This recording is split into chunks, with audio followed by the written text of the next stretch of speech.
Hi guys, menu for today's butter garlic shrimp.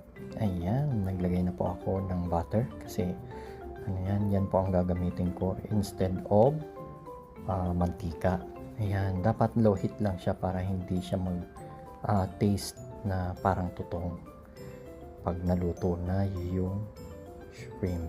Ayan, haluin hanggang matunaw. Ayan. Okay, that's it. Ilalagay na natin yung garlic.